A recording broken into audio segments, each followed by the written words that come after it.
perfecting your black powder cartridge load right now on Pirate Firearms and reloading.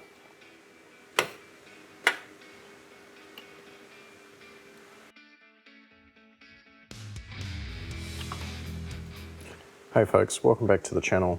So today I'm standing here I should say, loading some black powder cartridge. This is the 357 Magnum. Some of you may remember the earlier video on the channel where I did the 1 MOA all day long challenge with bloke on the range, and my black powder cartridge didn't shoot very well. It was more about getting out and having fun rather than, you know, trying to produce a 1 MOA group. So I spent a lot of time playing around with that black powder because, as some of you may remember, and if you don't, I'll throw in a photo of the target, didn't go very well. I mean, they were hitting the target and they weren't tumbling, but they weren't exactly grouping nicely. And I've spent a lot of time trying to get that sorted, and I'm at a point now where I've got it pretty good. You know, shooting, high numbers and that, so really happy with that. And I've found a couple of things have made a huge difference to the process. So I've actually slightly changed the black powder that I've used as well. So with a pistol caliber like 357 Magnum, you're pretty much going to choose 3F powder. Now, I've said it before, not all powders are made equal. There is some absolute garbage out there on the market, some cheap imported stuff, some really high quality stuff like Swift. And we actually are very lucky in New Zealand here to have a brand that's made here in New Zealand called Holy Smoke. So it's made by a pyrotechnics guy, and he spent a long time perfecting this. So this is actually designed for cartridge. Okay, so he offers a sporting for muzzle loaders and then a cartridge powder as well. So this is cartridge 3F. It's actually a very fine powder. On face value, if you looked at it, you'd almost say it's 4F. Not that that's a terrible thing at the end of the day. It actually means it's easier to meter it out, and it gives remarkably good velocity. So what have I learnt from that? Well, I have gone back to dumping the powder by volume. You can see me putting it on the scale after I've, taken it out of the Lyman brass smith. If you haven't seen my video on how to set up a brass smith for black powder, making it black powder safe if you like, I do have a little video on that. And that's how I measure all the powder out for my vials, my preloaded vials for my muzzle loader as well. So I've gone back to doing it by volume, which I probably should have done in the first place. Step number one is get good powder, right? Get stuff that doesn't foul up terribly, but also gives you good consistent velocities. That may take some trial and error. If you're watching this from New Zealand, by all means, grab some Holy Smoke. If you're not in New Zealand, you might find that Swiss powder is possibly the best one available. You might be able to find some other stuff as well. So, good quality powder. Measure by volume. Yes, you can confirm on a scale that it's, within tolerance. I don't care about, plus or minus 0.1 of a grain. I'll rethrow if it's a bit more than that. Like a volumetric powder measure like that is not always perfect. You can even go as old school as these traditional measures here. You pour the powder in, cut it off at the top, it has a funnel, tip it in the case. So, I mean, you can go back real old school if you want to. The other thing that, I've explained this before, but I've really driven this one home to myself, is the least amount of compression possible. So in these loads here, you'll be lucky if there is 1 millimeter of compression. And I've actually gotten another load I'm gonna try, which basically has no compression. The compression die is barely touching the powder stack or the card, right? And that's what I'm doing now. As I put powder in, I'm still using a drop tube as well. As I put the powder into the case, I'm placing an overcard wad and just seating it down there so it goes down nice and evenly. I'm not pushing down on it or anything with my hand. I'm just purely pushing the card down to the bottom. So yeah, minimal compression. With this cartridge powder from Holy Smoke, a lot of the long range black powder guys I've been speaking to don't even have compression. Like, yes, there's no air gap in it, because that would be dangerous, but they basically have not compressed the powder. Even some of them have said they've done away with their drop tube. I haven't seen that yet. So I'm just gonna skip through this for you now, so you don't have to be bored by me continually loading cases. And when I've got these 4 remaining cases loaded up, I will come back to you. Right, as I'm putting the last powder charge in, there's another thing I wanted to cover off, and that's what I do with my cases once fired. So I do not size these cases anymore. Now, there's a caveat to this. It is going in a breech loading rifle, so I don't have to worry about, you know, it going through a lever gun or something like that where it could be prone to jamming, or even a revolver. So I'm a little less worried about this. If it was going to be going into a lever gun and the brass was coming out of that lever gun, I may look at some different options for securing the bullet, but at this point in time, these cases are not sized. They go through my Lee powder through expanding die, which is what my drop tube plugs into. So I've got an MTM funnel on a aluminium tube, nothing fancy. Reasonable diameter on that, 6 or 7 millimeters, and I've put a little bushing adapter in so it actually just sits nicely in the top of that powder through expanding die.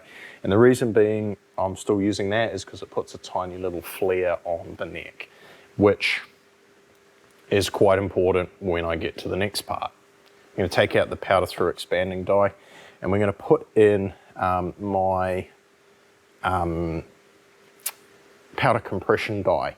So what this is a Lee bullet seating die with the little add-on on there. If you're interested in these, I can help you out, link down below as always. So you obviously take all the seating, standard seating internals out of the die, and then fit the mandrel, and it turns it into a powder compression die.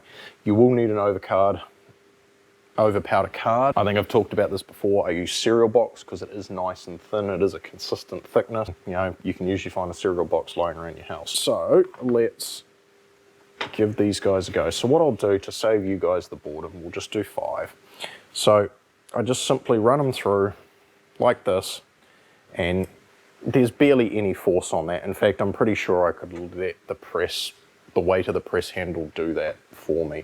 So I'm going to put these in a separate loading block just for convenience sake. Now, I have to stress, work your own loads out for yourself. You know, confirm again, trial and error, right? Don't just jump on this, but I'll tell you now, I am using 17 grains of the Holy Smoke 3F cartridge, and the next bit is going to get you. So if you remember back to that video previously, I was using a 158 grain projectile. I have now changed, and if you've already noticed them there on the workbench, you'll see they're a little larger than a 150, and that's because they're a 200 grain projectile. Now, that comes out of a Lee mold, which is designed for 35 Remington, so same diameter, 3.5. By the time I cast them in that, they're getting closer to 3.59, which I'm fine with. I don't size those bullets either. Nothing in here is getting sized. Now, once again, this works in a breech loader. You'll notice the difference in the two. So that is a dummy of the 158 grain projectile and a 357 Magnum case. And when we see a 200 grainer in there, it ends up being substantially longer. So I'll grab those two for reference. Okay, so as you can see, we're going to be a little bit over magazine length if this was a lever gun or a revolver. Obviously with a breech loader, it doesn't matter.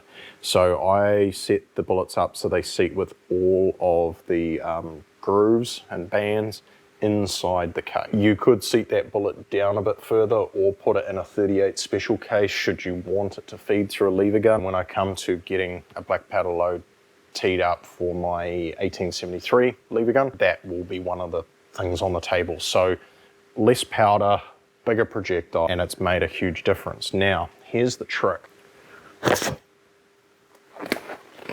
So I'm going to put a glove on because bullets have been lubed.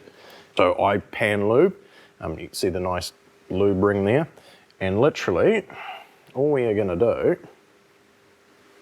get these bullets by hand. All right, it's that simple because the case hasn't been sized.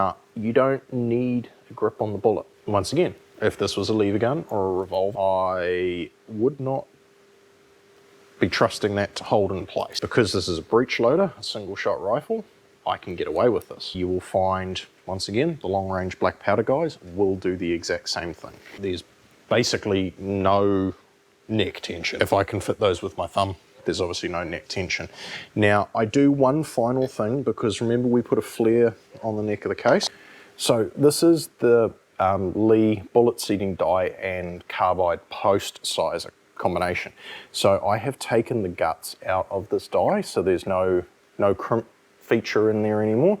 It's purely just a post sizer. And what I have done too is, you'll notice how far back it's set in this quick change bushing, because when I run it through, it's only going to contact the area of the case that has bullet in it. I'm not post sizing the whole case.